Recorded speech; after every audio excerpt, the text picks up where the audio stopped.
নমস্কার। বিগত দুদিন কোনো প্রতিবেদন তৈরি করতে পারিনি। অবশ্য তার পিছনে কতগুলো শারীরিক বিষয় ছিল এবং সামাজিক চাপ এবং রাজনৈতিক চাপের কারণে প্রতিবেদন করে আপনাদেরকে পৌঁছাতে পারিনি। তাই জন্য ক্ষমা চেয়ে নিচ্ছি। কিন্তু যেটা নিয়ে প্রতিবেদন করব সেটা হচ্ছে অবশ্যই এ বাংলার অত্যন্ত রাজনীতিতে সুপরিচিত মুকুল রায়, তার মৃত্যু। এই প্রতিবেদন যখন আমি পোস্ট করব তখন অবশ্যই 24শে ফেব্রুয়ারি হবে। তো 23 তারিখে তার মরদেহ বিধানসভায় দেখেছি। অনেকে মালা দিয়েছেন, স্পিকার বিমান বন্দ্যোপাধ্যায় দিয়েছেন, অভিষেক বন্দ্যোপাধ্যায় দিয়েছেন, সাধারণ সম্পাদক ফিরহাদ হাকিম দিয়েছেন, হুমায়ুন কবির দিয়েছেন, অপূর্ব চৌধুরী দিয়েছেন, এরকম বহু বহু এবং শাসক দলের বিধায়করাই মূলত মালা দিয়েছেন। যেহেতু তিনি বিধায়ক, তার এটা নীতি বা রীতি বলতে পারেন। তাই যারা রজনীগন্ধার বোকো দিলেন, সে ফুল তো শুকিয়ে গেছে। কারণ যখন প্রতিবেদন প্রকাশ হবে তখন তার নশ্বর দেহর কোনো অস্তিত্ব থাকবে না। তার নশ্বর দেহ বিলীন হয়ে যাবে, তার অস্থি গঙ্গায় বিসর্জন দিতে হবে, যেটা হিন্দু শাস্ত্রের রীতি। বা বিসর্জন কেন বলো, ভাসিয়ে দিতে হবে। কারণ গঙ্গায় একমাত্র পবিত্র, যেখানে সবকিছু মিলন ঘটে। তাই মুকুল রায়কে নিয়ে অনেকের অনেক কথা হচ্ছে। আমি অনেকটা দূরে আছি, তা সত্ত্বেও বলি যে অনেকে যে টুইট করেছেন, প্রধানমন্ত্রী টুইট করেছেন, মুখ্যমন্ত্রীর আবেগঘন মুহূর্তের তিনি টুইট দেখছিলাম। তিনি তার দীর্ঘদিনের রাজনৈতিক সঙ্গীকে তিনি হারিয়েছেন। তিনি কতটা ব্যথা অনুভব করেছেন তিনি তার মতো করেই ব্যাখ্যা করতে পারবেন। আমি তো মুখ্যমন্ত্রীর ব্যথার অংশীদার নই, কারণ আমি তৃণমূল কংগ্রেসের ভেতরের অন্দরমহলের হাড়ির খবর রাখতাম না, রাখার চেষ্টাও করিনি কোনো সময়। কিন্তু যারা আজকে বিভিন্ন সংবাদ মাধ্যমে প্রতিক্রিয়া দিচ্ছিলেন, তাদের মধ্যে একজন শাসক দলের মুখপাত্র, আজকে তার যে ফোনালাপ তাতেও তিনি কিন্তু কটাক্ষ করতে ছাড়েননি। কারণ রাজনীতিতে তিনি পরিবর্তন করেছিলেন, অন্য দলে গেছিলেন, না গেলেই ভালো করতেন। তিনি বড় বিশ্লেষক না, পশ্চিমবঙ্গে এই মুহূর্তে বিচক্ষণ বিশ্লেষক। তৃণমূল কংগ্রেস তার কাঁধে ভর দিয়ে সমস্ত বলাচ্ছেন। যাই হোক, ওই প্রসঙ্গ থেকে সরে আসি। আজকের কাছে আমার কাছে ওই বিশ্লেষকের কোনো ভূমিকা নেই। মুকুল রায় মৃত্যু অপূরণীয় ক্ষতি, এটা তৃণমূল কংগ্রেস বলছেন, একথা কংগ্রেস বলছেন, একথা শ্রমিক ভট্টাচার্য বলছিলেন যে বৈভব এবং বৈচিত্র্যময় রাজনীতিবিদ মুকুল রায় তিনি নেই। কিন্তু আমি তার প্রয়াণে একথা বলতে নারাজ একজন সাংবাদিক, যে প্রতিদিন পোস্টমর্টেম করে, তাই কোনো মৃত্যুকে আমি অসম্মান করতে পারি না। আর কোনো মৃত্যুকে আমি উদার একটা চিন্তা ভাবনার মধ্য দিয়ে, চিত্তাকর্ষের একটা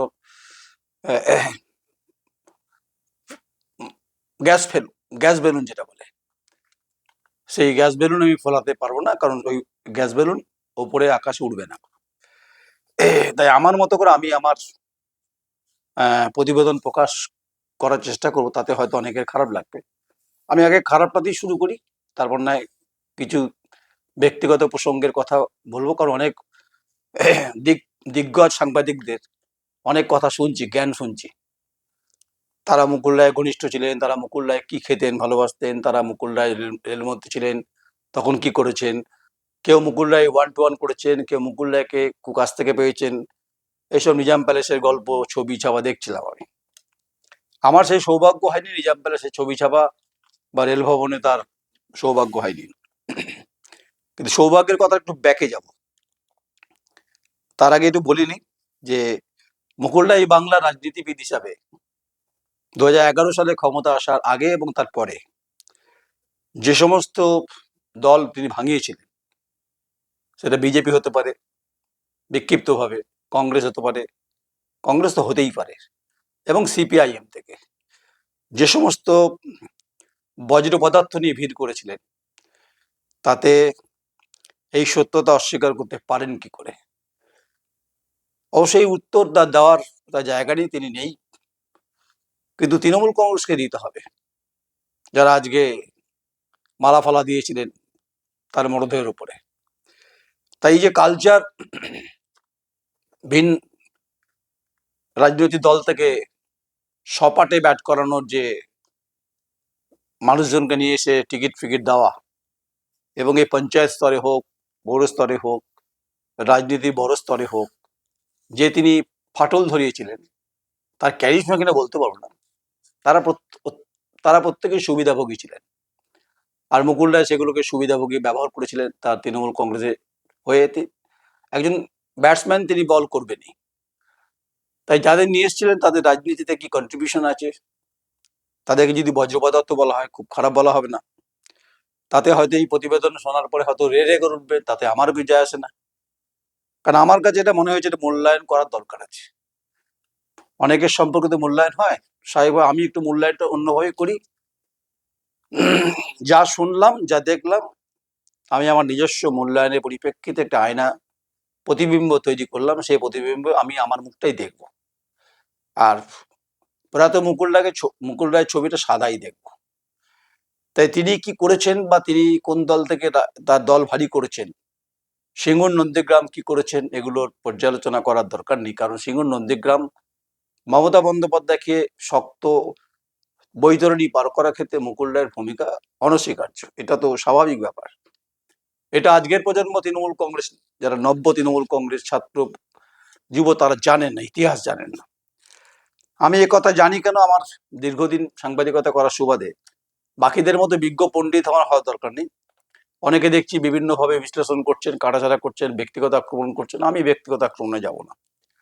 মুকুল রায় এমনি শান্ত ছিলেন, তিনি ডাউন টু আর্থ খবর রাখতেন, গ্রাম অঞ্চল ভিত্তিক তার যোগাযোগ ছিল।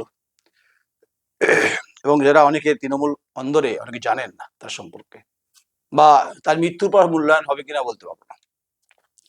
কিন্তু তার এই যে রাজনৈতিক শূন্যতা, এটাকে নিয়ে বিশ্লেষণ করতে গেলে অবশ্যই তিনি বজ্র পদার্থ নিয়ে যেগুলোকে নিয়ে এসেছিলেন, যেগুলো দৃশ্যমান ছিল, সেগুলো আখেরে কিন্তু তারা কিন্তু উপকারী ফসল নয়। তাদেরকে সার দিয়ে ফলানো হয়েছে, জল দিয়ে তাদেরকে সমৃদ্ধ করা হয়েছে। যদি শুভ্রাংশুর পাশে থাকবেন বলেছেন তৃণমূল কংগ্রেস, অভিষেক বন্দ্যোপাধ্যায় হয়তো টিকিটটা পাবেন। কারণ দীর্ঘদিন দূরত্ব ছিলেন তিনি বিজেপি থেকে, তারপরে তৃণমূল কংগ্রেসে ভবনে এসেছিলেন, সেখানে মমতা বন্দ্যোপাধ্যায় ছিলেন মুখ্যমন্ত্রী, অভিষেক বন্দ্যোপাধ্যায়কে জড়িয়ে ধরেছিলেন মুকুল রায়, এবং শুভ্রাংশু ছিলেন, ঘর বাপসি করেছিলেন। এগুলো তো আলোচনা হবেই, স্বাভাবিক। তিনি কোন মূল্যবোধ ছেড়ে গেছিলেন না কোন মূল্যবোধ ছেড়ে ফিরেছেন, সেটা তো মূল্যায়ন হওয়া উচিত। যখন কোনো মানুষের মৃত্যু হয়, বড় রাজনীতিবিদ, তার মূল্যায়ন তো হওয়া উচিত। যা জ্যোতি বসুর ক্ষেত্রে হয়, যা সোমনাথ চট্টোপাধ্যায়ের ক্ষেত্রে হয়, এ বাংলায় যারা প্রিয়রঞ্জন দাসমুন্সী সম্পর্কে হয়। যদিও এই কোনো এই বড় স্টেজারে তিনি পড়েনি না, কিন্তু তার দক্ষ রাজনৈতিক সংগঠন ছিল, এটা নিয়ে সন্দেহ নেই। তাই মমতা বন্দ্যোপাধ্যায় বুঝতেন, এবং মমতা বন্দ্যোপাধ্যায়কে তিনি বুঝতেন। আজকে মমতা বন্দ্যোপাধ্যায়ের কাছে শূন্যতা তৈরি হবেই, কারণ সুব্রত মুখার্জি নেই, প্রয়াত হয়েছেন। মুকুল রায়, তিনি শরীর তার দীর্ঘদিন ধরে খারাপ ছিল, তিনি প্রয়াত হলেন। ফলে মমতা বন্দ্যোপাধ্যায়কে শূন্যতা তৈরি করবেই। বিশেষ করে 26-এ যে কঠিন যে লড়াই মনে করছেন তৃণমূল কংগ্রেস, সেখানে মুকুল রায় থাকলে হয়তো অবদান থাকতো না, কারণ তার শারীরিকভাবে কোনো সক্ষমতা ছিল না সে অর্থে।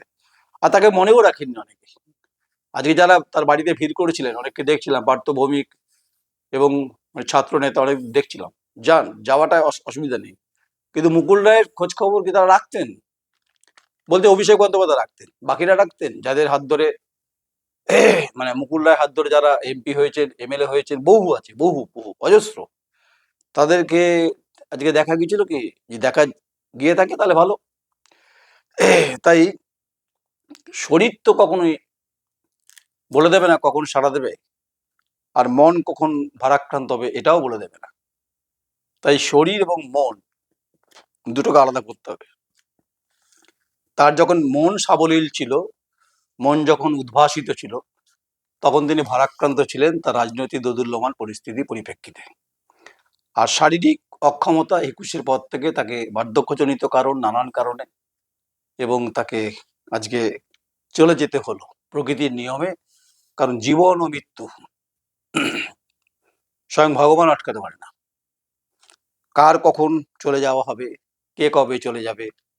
যদি আমি ঈশ্বরে মানি, ঈশ্বরের বিধান মানি, তার নিশ্চয়ই লেখা থাকবে, লেখা আছে। যদিও বিজ্ঞানীরা বা বিজ্ঞান প্রযুক্তির সঙ্গে যুক্ত বা চিকিৎসা বিজ্ঞান বা চিকিৎসকরা তারা এটা মানতে নারাজ হয়।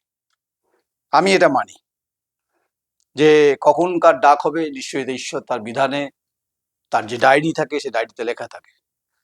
আমি বলছি না জমালা জীবন্ত মানুষের মুভিকে আমি স্মরণ করাচ্ছিলাম, ব্যাপারটা নয়। তাই আমার এই তথ্য আপনাদেরকে বা আমার এই পরিসংখ্যান বা আমার এই পরিবেশিত সংবাদ আপনাদের প্রাণ চঞ্চল করবে না, উজ্জ্বল ভাব দেবে না। কারণ হচ্ছে যে আমি যদি বলি যে মুকুল রায় যদি উদীয়মান সূর্য এবং প্রজ্বলিত সূর্য হয়, তাহলে মুকুল রায় থেকে আমি অন্তত কয়েক কোটি আলোকবর্ষ দূরে একজন সামান্য নক্ষত্র মাত্র, যা টিম টিম করে জ্বলে, যা দেখা যায় না। দেখা যাওয়ার কোনো সম্ভাবনা নেই, কারণ আমি ওর ধারে কাছে নেই, ধারে কাছে যাওয়ার চেষ্টা হয়নি, চেষ্টা করতে দেওয়া হয়নি বিভিন্ন কারণে। তাই সুদূর বর্ধমানে বসে যখন প্রতিবেদন করছি, দীর্ঘদিন কলকাতায় কাজ করার সুবাদে কিছু তো মাঝে মধ্যে যোগাযোগ প্রেস কনফারেন্সে হতো, ওই হাই হ্যালো যতটুকু হতো। কিন্তু যারা লেফটে পড়ে থাকতেন, যারা আষ্টে পিষ্টে বেঁধে রাখতেন মুকুল রায়কে, তারা আজকে হাহুতাশ করছেন, কারণ তারা তো অনেকে বেনিফিটেড। মুকুল রায়ের কাছ থেকে যারা বেনিফিটেড অর্থনৈতিকভাবে, রাজনৈতিকভাবে যারা সমৃদ্ধ হয়েছেন, তারা আজকে হাহুতাশ করছেন কি? আমার হাহুতাশ করার জায়গা নেই, কারণ আমার কিছু পাওয়ার ছিল না। বলবেন যে আচ্ছা তার মৃত্যুর পর এই ধরনের কথাগুলো বলছে, বলবো না কেন? বলাই উচিত। এগুলো বলা মানে মূল্যায়ন করা, তার সম্পর্কে বিশ্লেষণ করা এবং তার সম্পর্কে কিছু তথ্য তুলে ধরা, যেটা উচিত। সবাই তো নিজের ঢাক পেটাচ্ছেন। সকাল থেকে দেখছি বিভিন্ন মিডিয়াতে দেখছি, এই মিডিয়ার ঢাক যেভাবে যা পিটছে, তাতে মোটামুটি মুকুল রায় পরিবার কেঁপে উঠছে। আমি তৃণমূল কংগ্রেসে একটা মেসেজ দিচ্ছি, যদি ওই মেসেজটা অত্যন্ত ওই নক্ষত্রের মতো, যে আলোক বর্ষিকার বহু দূরে নক্ষত্র টিম টিম করে জ্বলে, যদি আমি এটাকে নক্ষত্র না বলে যদি এটাকে বলি যে জোনাকি পোকার আলো, তাও হতে পারে। আপনারা কিভাবে নেবেন সেটা আপনাদের ব্যাপার, আপনারা বিশ্বাস করবেন কি করবেন না সেটা আপনাদের বিষয়, আপনাদের প্রেরোগেটিভস। আমি ঘটনার সাক্ষী, আমি হচ্ছে তার বর্তমান সাক্ষী, এবং আমি বর্তমান ঘটনার হচ্ছে উদাহরণ বলতে পারেন। অজস্র তৃণমূল কংগ্রেসে এমপি আছেন, সাংসদ আছেন, বিধায়ক আছেন, কাউন্সিলর আছেন, পঞ্চায়েত লেভেল নেতা আছেন, তারা হয়তো এই আমার তথ্যের সঙ্গে অমিল হবেন বলে ভাঁট বকছে।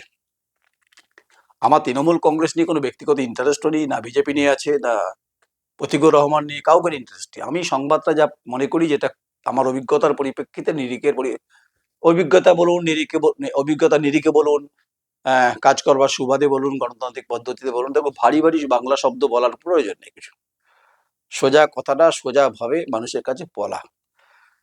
1900 দল যখন গঠন হয় 1998 সাল, 1999 সালে শেষ ও 2000 সাল শুরু, তখন আমি কর্মসূত্রে তখন দিল্লিতে।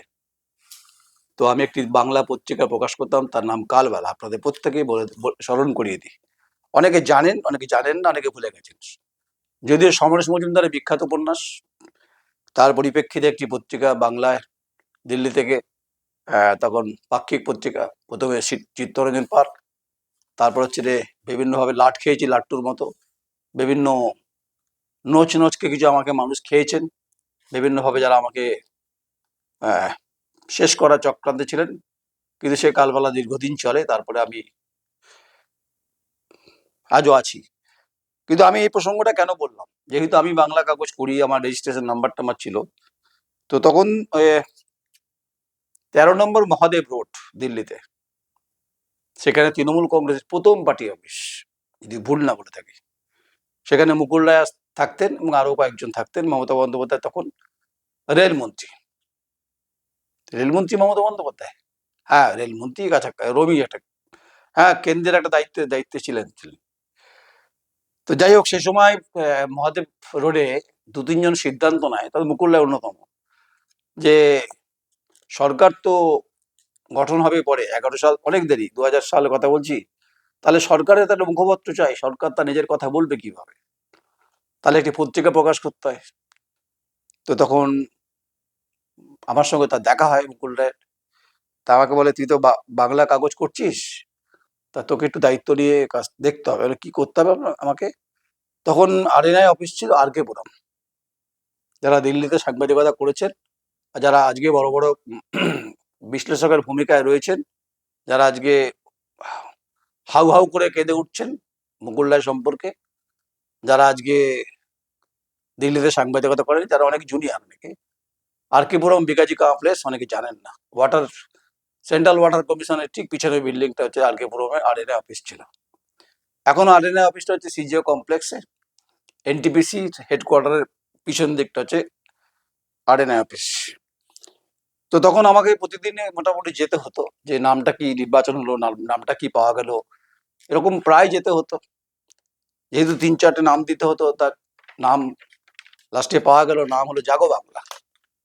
তা আমি ওখান থেকে ফোন করলাম, তখন মুকুলবাবু, তখন এসটিডি মানে বিরাট, মানে লোকাল বল অনেক ব্যাপার, এসটিডি অনেক বড় ব্যাপার, ইনকামিংও তখন পয়সা কাটতো। এসে বললাম, যে দেখা হলো, যে আপনাদের কাগজের নাম হচ্ছে হচ্ছে জাগো বাংলা। তো একজন হচ্ছে যে অটো লাগে, ওই জানি না ওখানকার এখনকার এই মুখপাত্রটা জানেন তো, নিশ্চয়ই জানবেন, তারা হয়তো অস্বীকার করবেন। তখন একজন, যেহেতু আমি কাগজটা করি, তা আমাকে ওই অফিসাররা বললো যে আপনি এটাকে চেনেন, মানে এদেরকে আপনি একটু অথরাইজ মানে লিখে দিন আপনি মানে আপনি একটু সাক্ষী থাকুন। সাক্ষী মানে কি, ওই আমি দেখছি ব্যাপারটা করা, আর নামটা বই নিয়ে যাওয়া, তারপর হচ্ছে সেখানে তারপরে জাগো বাংলা শুরু হয়ে গেল। তো আজকে এই পত্রিকা অনেক আলোকিত হয়েছে 2011 সাল, তারপর আস্তে আস্তে নব কলরবে জাগো বাংলা পত্রিকা শুরু হয়। প্রতি বছর শারদিয়া প্রকাশ হয়, নজরুল মঞ্চে আলোকিত করেন, সমস্ত সংবাদকুল থাকেন, এবং কিছু ওই মাতব্বররা থাকেন যারা মমতা বন্দ্যোপাধ্যায়কে খুশি করতে চান, তারা থাকেন, আমি থাকি না। আর যারা মুখ্যমন্ত্রীকে এই তথ্য মুখ্যমন্ত্রীর কানে পৌঁছায়নি, এই ঘটনা দুজন সাক্ষী আছে, একজন চলে গেলেন, আরেকজন শারীরিকভাবে মানসিকভাবে অসুস্থ, পার্থ চট্টোপাধ্যায়। যদি কোনোদিন সুযোগ হয় নাকতলা বাড়িতে জিজ্ঞাসা করে নেবেন, হয়তো ওনার মেমোরি লস করতে পারে। কিন্তু এই সংবাদ আমি মমতা বন্দ্যোপাধ্যায়ের কাছে কোনোদিন পৌঁছে দেওয়ার চেষ্টাও করিনি, কারণ প্রয়োজনও মনে করিনি। কারণ মমতা বন্দ্যোপাধ্যায় যখন বিধানসভাতে তার ঘরে আলোকিত করে রাখতেন সাংবাদিকদের, সেই সংবাদকুলই বলছি, তাদের দৌরাত্মে আর তাদের যে বেড়া জালে আমি কোনোভাবেই পাঁচিল টপকাতে পারিনি। ফলে পাঁচিলের ওপারেই আমি শুনছিলাম। আর মুখ্যমন্ত্রীকে তারা কতটা খুশি করবেন সেটা তাদের ব্যাপার। এখন অনেকে লেখেন টেখেন এই জাগো বাংলাতে, অনেক বন্ধু বান্ধব আছে, তারা জানে না, বলবে নয়ন রায় মিথ্যা কথা বলছে। প্রমাণ আমি কিছু দেখে দিয়েছি, যদি চান তো দিয়ে দেবো। তাই যারা বলছেন মুখপাত্র হিসাবে, তাদেরকে বলি যে আপনাদের বলছি, এই ইতিহাসের সাক্ষী আমি। আপনি 92 সালে এই যখন এই যুব কংগ্রেস আন্দোলনের সময় আপনি মমতা বন্দ্যোপাধ্যায়কে আপনার গাড়ি করে নিয়ে গেছিলেন ঠিকই, কিন্তু আমিও কিন্তু এই ঘটনার সাক্ষী, এবং আমি কিন্তু এই হস্তাক্ষরে সাক্ষী। তাই আমাকে এ লেভেলে ভাবার কারণ নেই কিছু। যাই হোক, যারা আজকে আশেপাশে ঘুরছেন বা করার চেষ্টা করছেন বা আছেন, যারা মুখ্যমন্ত্রীকে বিধানসভার ঘরে পনির পকোড়ার কামড় টামড় দেন, মুড়ি চপের কামড় দেন, সেখানে আমার ঠাঁই হবে না, এটা একটু স্বাভাবিক। আমি প্রয়োজনীয় মনে করি না। আমি মনে করি সরকারের পাশাপাশি যদি আপনি ঘোরাফেরা করি না, আমি সরকারের যে সমস্ত সমালোচনা করা উচিত, যেভাবে সরকার কোথায় ভুল করছে সেগুলো আমি ধরাতে পারবো না। যাই হোক, তাতে এই সংবাদ আমার মনে হয়েছে করা উচিত, সময় উপযোগী, আজকে বললাম। এতদিন বলার প্রয়োজন মনে করি। তাই মুকুল রায় চলে যাওয়াটা, এটা শারীরিকভাবে অক্ষমতা, এটা মূল কারণ। অপূরণীয় ক্ষতি কিনা বলতে পারবো না, কারণ এ বাংলা অনেকে চলে গেছেন, তাদের প্রত্যেকে মনে রেখেছেন, কেউ মনে রাখেন না। আর বছরে একবার মনে রাখবেন, দেখবেন দুটো তারিখ মনে রাখে, জন্ম মৃত্যু, কিন্তু তার রাজনৈতিক যে ইতিহাস, সেটা যে প্যারামিটার, সেটাকে ভাগ করতে গেলে আত্মমূল্যায়ন করতে হয়, যেটা সিপিআইএম পার্টি করে, যে কোনো বুদ্ধদেব ভট্টাচার্য সম্পর্কে চিন্তন আলোচনা হয়, তার কাজকর্ম নিয়ে আলোচনা হয়, জ্যোতিবাবু স্টাডি সেন্টার যেটা হয়, চিত্তপদ মজুমদার সম্পর্কে হয়, অনিল বিশ্বাস সম্পর্কে হয়, সরোজ মুখার্জি সম্পর্কে হয়, প্রমোদ দাশগুপ্ত সম্পর্কে হয়, হরকিশন সিং সূর্যের সম্পর্কে হয়, সীতারাম ইয়েচুরি সম্পর্কে হয়, বিটি রণদীপের সম্পর্কে হয়, ইয়েস নাম বলিবার সম্পর্কে হয়, এর অজস্র। তৃণমূল কংগ্রেস দক্ষিণপন্থী দলের কোনো বর্ষিয়ার নেতা যখন চলে যাবে, তাদের নিয়ে এরকম কোনো সভা করে তাদের দলীয় স্তরে বড় কোনো আলোচনা হয় না যে তাদের রাজনৈতিক যে কর্মকাণ্ডগুলো আলোকিত করেছে ভারতবর্ষে বিভিন্ন সময়, সেগুলো হয় না। কারণ দক্ষিণপন্থী দল হচ্ছে নিজেদের মধ্যেই সীমাবদ্ধ, নিজেরাই প্রচার করতে ভালোবাসেন, তাই বাকিদের কথা প্রাসঙ্গিক প্রাসঙ্গিক প্রসঙ্গগুলো এলে বাকিরা ধামাচাপা পড়ে যাবে, তার জন্য তারা ভয়ে করতে চান না। যাই হোক, যেখানে আছেন মুকুলবাবু, আপনি যে ভালো থাকবেন। আপনি পৃথিবীতে নেই, পৃথিবী থেকে চলে গেছেন, তাই আপনার কিছু কটু ইনফরমেশন আমি আপনার তৃণমূল কংগ্রেসকে, আপনি যে তৃণমূল কংগ্রেস ছিলেন, আপনার পুত্র শুভ্রাংশু রায়ের কাছে পৌঁছলেও কিছু করার নেই। আমারই সংবাদ কাউকে আঘাত করার জন্য নয়, আমি কোনো সাংবাদিককে আঘাত করতে চাইনি। আমি তেল চিটচিটে পাপড় নই যা আমি মুখ্যমন্ত্রী হয়ে অন্তত সাপাই গাইব। যা বলেছি, যা দেখেছি সেটাই বলেছি, যা বলিনি সেটা দেখিনি। তাই আমার তো কাছাকাছি ঘেঁষার কোনো সম্ভাবনা নেই। এই প্রতিবেদন ভালো লাগবে না, যদি ভালো লাগে বলবেন, না ভালো লাগলে কিছু করার নেই। এটা আমার মনে হয়েছে আমি সাংবাদিক হিসেবে এটা বলা দরকার, তাই বললাম। নমস্কার, আমি নয়ন রায়।